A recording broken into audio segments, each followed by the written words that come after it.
এটা যদি কেউ সকালবেলা পড়ে রাতের সব গুনাহ মাফ হয়ে যায়, কেউ যদি বিকালবেলা পড়ে দিনের সব গুনাহ মাফ হয়ে যায়। সুবহানাল্লাহ। এটা আপনারা শিখে নেবেন। কেউ বলতে পারেন আপনারা অনেক আলেম এটা পারবেন, হাফিজ সাহেবরা পারবেন, আমি কি এটা মুখস্থ করতে পারবো? বলে আমি তো এই বলতেছি, রেকর্ড আপনি কেউ কেউ রেকর্ডও করতেছে, শুনেন, মুখস্থ করে নিয়েন। আমি পড়ি আরেকবার।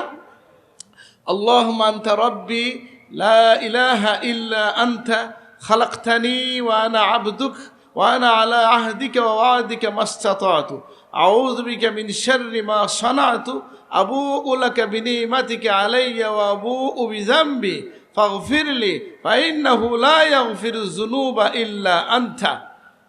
আল্লাহ তুমি তৌফিক দান করো, আমিন। আর আপনি আমাদের কারো যদি মনে আসে যে আমি কীভাবে এই তাসবিহটা পড়বো, এত লম্বা তসবিহ, বলে ভাই আপনি যদি 3 দিন 1 সপ্তাহ 10 বার করে এটা শুনেন, মুখস্থ হবে না? বা 15 দিন 10 বার করে শুনেন, মুখস্থ হবে না?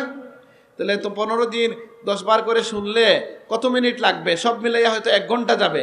তো 1 ঘন্টা কি মোবাইল, ফেসবুক, ইন্টারনেট চালান না? চালাই কিনা? আমরা না চালাই না, সব পীর সাহেব দেখতেছি মোবাইল চালান না, ফেসবুক ইন্টারনেট চলে কিনা? বলে তাহলে এটার মধ্যে নিয়ে যাই আমরা, যে আমরা কিছু সেই যখন এগুলা চালাই এগুলার মধ্যে ভালো কিছু, আমাকে ভালো কিছু খুঁজে বের করেন।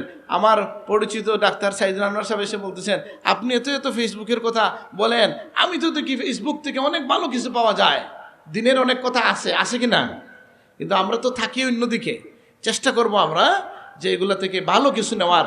যদি পারেন বেঁচে থাকতে খুব ভালো, আর যদি বেঁচে থাকতে না পারি ভালোভাবে ব্যবহার করি। আল্লাহ তুমি তৌফিক দান করো, আমিন।